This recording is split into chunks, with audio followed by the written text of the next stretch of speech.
আসসালামু আলাইকুম। কথা রাখলো, তারেক রহমান সাহেব কথা রাখছে, টাকাটা দিছে, ফ্যামিলি কার্ড। অনেকে খুশি হয়েছে, আবার অনেকে খুশির ঠেলায় না বুঝছেন দোয়া করতেছে শেখ হাসিনাকে, জয় বাংলা জয় বঙ্গবন্ধু স্লোগানও দিতেছে। এসেছে তো আপনার মোবাইলে টাকা, ফ্যামিলি কার্ডের টাকা। আলহামদুলিল্লাহ। আল্লাহ তুমি জয় বাংলা জয় বঙ্গবন্ধু। ভুলে চলে আসতেছে মুখে, বুঝছেন, কিছু করার নাই। আর এটা দোষও ধরতে পারবেন না। দেখেন, তিনি সাধারণ একজন মা, হ্যাঁ, একদম অতি সাধারণ। খুশির ঠেলায় উনি জানোই একটাই স্লোগান, জয় বাংলা জয় বঙ্গবন্ধু।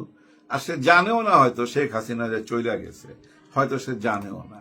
আর জানলেও মনে করতেছে দিল্লি থেকে ওনার আপায় ওনার কাছে ফ্যামিলি কার্ড পাঠাইছে, যার জন্য জয় বাংলা জয় বঙ্গবন্ধু বলতেছে। আর বলবে না কেন? এই কথা কে না বলে?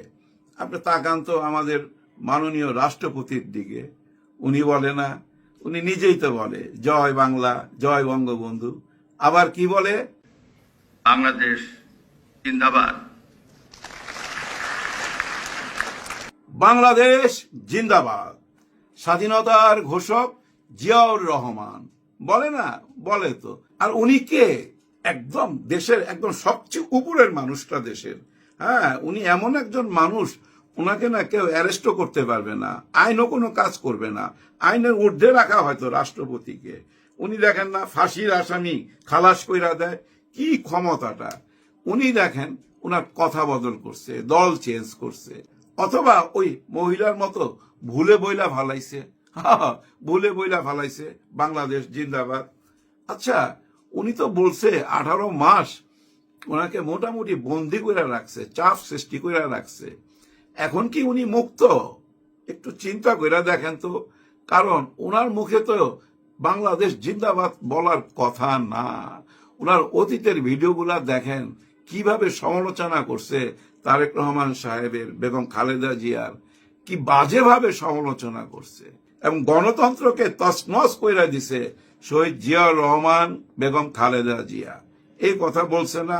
উনার মুখেই তো শুনছেন। তাহলে সাধারণ মানুষকে দোষ দেওয়া যাবে? যাবে না। কিন্তু কথা হইল কি জানেন, ওই যে দোকানে লেখা থাকে না, আজ নগদ কাল বাকি। দেখছেন না, অনেক দোকানের সামনে লেখা থাকে।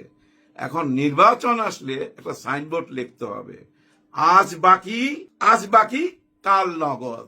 তার মানে আমাকে এখন বাকিতে ভোট দাও, আমি ভোটের পরে টাকা পরিশোধ করব। এরকম হয়েছে কিন্তু ব্যাপারটা। হ্যাঁ, এটা কিন্তু একটা বিরাট রাস্তা দেখাই দিয়ে গেছে ভাই। বুদ্ধি আছে বিএনপির। চিন্তা করছেন কেমন একটা রাস্তা দেখাই দিয়ে গেছে। ওই যে আগে আমরা শুনতাম 100 টাকায় 500 টাকায় ভোট বিক্রি হইতো না, ওই পথে যায় নাই। তুমি ভোট দাও, আমি পাস করে আসলে ক্যাশ পেমেন্ট পাওয়া যাবা। অলরেডি পেমেন্ট শুরু করে দিছে এই করাইল বস্তিতে। অনেকে ভাই দোয়া করতেছে আবার তারেক রহমান সাহেবকে, 2 হাত তুলে দোয়া করতেছে। এক মাকে তো বলতে শুনলাম, এই 2,500 টাকা আমার জন্য 2.5 কোটি টাকা। এটা কিন্তু উনি সত্য বলছে। যে কোনোদিন অভাবে পড়েন নাই, টাকার অভাবে পড়েন নাই, সে 2,500 টাকার মর্মটা বুঝবেন না। যে অভাবে পড়ছে, যার খিদার জ্বালা আছে, তার কাছে 2,500 টাকা আসলেই 2.5 কোটি টাকার মতো। এটা আপনাকে বিশ্বাস করতে হবে।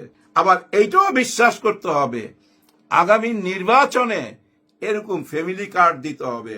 অন্য কেউ যদি ক্ষমতায় আসেন, ফ্যামিলি কার্ড না হোক, অন্য কোন নামে টাকা দিতে হবে। মানে আজ বাকি, মানে আমাকে বাকিতে ভোট দাও, আগামীকাল পরিশোধ করব। আমি পাশ করে আসলেই নগদে পাওয়া যাইবা।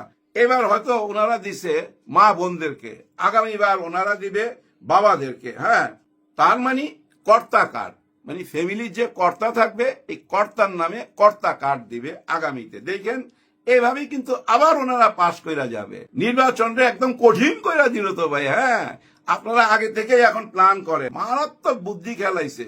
এবার যদি ওনারা 4 কোটি মানুষকে এই ফ্যামিলি কার্ড দিয়ে ফেলে ভাই, আরো তো কার্ড আছে। হ্যাঁ, ওই যে কৃষক কার্ড, আবার বেকার ভাতা আছে কিনা জানি না। কিন্তু ভাই আগামীতে যারাই নির্বাচন করবেন, আপনাদেরকে কিন্তু এই টাকার অফার দিতে হবে। টাকার অফার না দিলে কিন্তু ভোট পাবেন না। কারণ একটাই ভাই, দেশ যেমন নেতা তেমন। নেতা ঠিকই দেশের মানুষকে বুঝতে পারছে, দেশের মানুষের মনের কথা বুঝতে পারছে। আমাদের দেশে খেটে খাওয়া মানুষ বেশি তো ভাই। এটা যদি আপনারা বিশ্বাস না করেন, যতগুলো ব্যাংক আছে এই ব্যাংক থেকে আপনারা খোঁজ খবর নেন। এই ব্যাংকগুলোতে খোঁজ খবর নিয়ে দেখেন কত পার্সেন্ট মানুষের অ্যাকাউন্ট আছে। হ্যাঁ, 18 কোটি মানুষের মধ্যে কত পার্সেন্ট মানুষের অ্যাকাউন্ট আছে খোঁজ খবর নিয়ে দেখেন। দেখবেন দেশের 3 ভাগের 2 ভাগ মানুষেরই কোনো অ্যাকাউন্টই নাই ব্যাংকে। হ্যাঁ ভাই, নাই তো। গরিবের সংখ্যাই তো বেশি ভাই। হ্যাঁ ভাই, গরিবের সংখ্যাই বেশি।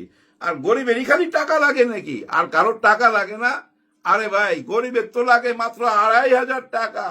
আর ধনীদের যারা শিক্ষিত জ্ঞানী পণ্ডিত তারা তো ভাই কোটি টাকা ছাড়া কথাই বলে না। শোনেন নাই, কালো কোট পয়রা ঘুষ চাইতেছে 1 কোটি টাকা। হায় হায়, আন্তর্জাতিক বিচার ট্রাইব্যুনালে। এই ঘটনা বিশ্বাস করা যায়, মেনে নেওয়া যায়? যায় না। কিন্তু অডিও কল শুনছি ভাই, পুরাটা একবার না 3-4 বার শুনছি। ওইখানে ক্লিয়ার কাট কথা বলতেছে লবিং করতে হবে এবং বিএনপির নামও নিছে। বর্তমানে যে আছে তাকে বুঝাইতে হবে এবং এই দায়িত্বটা সে নিতে চায়। বহুবার কথা বলছে একজন মহিলার সাথে। কেন ভাই 1 কোটি টাকা দিয়া কাকে ছাড়াবে জানেন?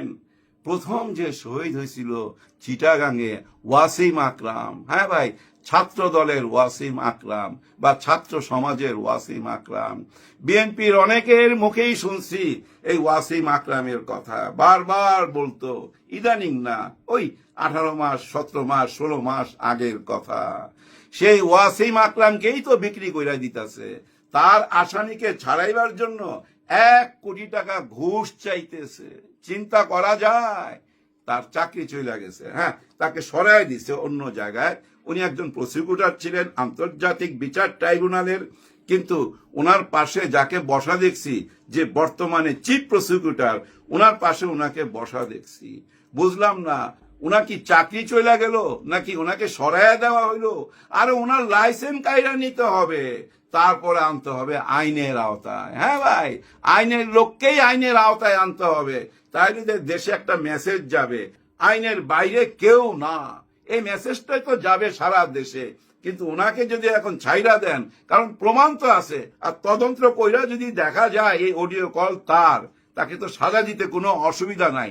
তাড়াতাড়ি তদন্ত করেন। এখন মনে পড়তেছে জানেন তাজুল ইসলামের কথা। উনি বলছিল পৃথিবীর কোনো শক্তি নাই টাকা দিয়ে আমাকে কিনে। উনি কিন্তু বলছিল কথাটা। এই সিনার মধ্যে বুঝছেন, ইমানই জোর না থাকলে ওইভাবে বলতে পারে না। ওনাকে সরায় দিলেন, সরায় দিয়ে আজকে যাকে আনলেন ওনার পাশে ওনাকে বসা দেখলাম। এই ব্যাপারটা নিয়ে কাউকে আলোচনা করতে দেখি না, কেমন যেন চুপচাপ চুপচাপ। আর একটা ব্যাপারে চুপচাপ, কোনটা জানেন? প্রথম আলো। হ্যাঁ, প্রথম আলোর এক সাংবাদিক, সেও কিন্তু ওই 1 কোটি টাকা কোন একজন ডাক্তার বা কোন হাসপাতালের মালিক কাকে যেন ব্ল্যাকমেল করতেছে, টাকা চাইতেছে, টাকা দিতে হবে, কালকের মধ্যে 30 দেন, পরশুর মধ্যে 20 লাখ টাকা দেন, 1 কোটি টাকা দিতে হবে। সেটা আবার রেকর্ড ফেকর্ড নিয়ে দেখলাম ওই যে মতিউর রহমান সাহেবকে, প্রথম আলোর যে মালিক, ওনাকে আবার টেলিফোনে জিজ্ঞাসা করতেছে। ওনারও ভয়েস দেখলাম, উনি বলছে হ্যাঁ আমার নজরে পড়ছে, এটা আমরা তদন্ত করতেছি। একটু আগে দেখলাম ওনাকে চাকরি থেকে সরাই দিছে। এরকম কিছু। এইটা কোনো বিচার হইলো? আরে অতীতে কত মানুষকে যে ব্ল্যাকমেল করছে সেটা খুঁজা বাইর করেন।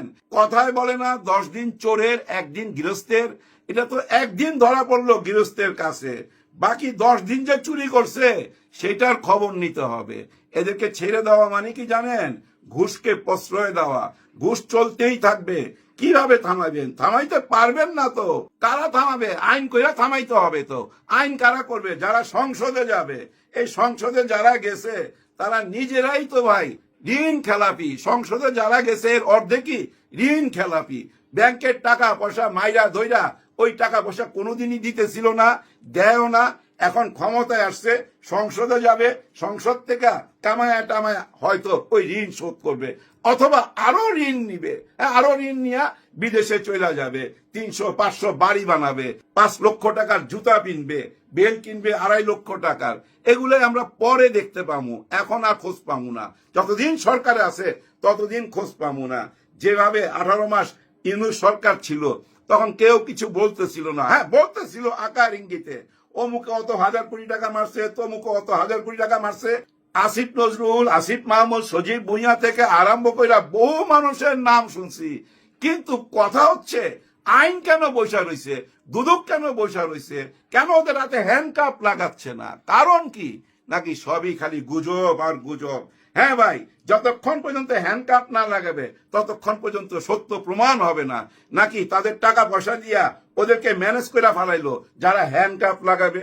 এমনও তো প্রশ্ন আসতে পারে, তাই না ভাই? সত্যটা তুইলা ধরতে হবে। সত্যি সত্যি যদি তারা অপরাধী হয়, আইনের আওতায় অবশ্যই আনতে হবে। উচ্চ আদালতের দিকে, হাইকোর্টের দিকে তাকায় রয়েছি ভাই আরেকটা ব্যাপারে। কোন ব্যাপারে জানেন?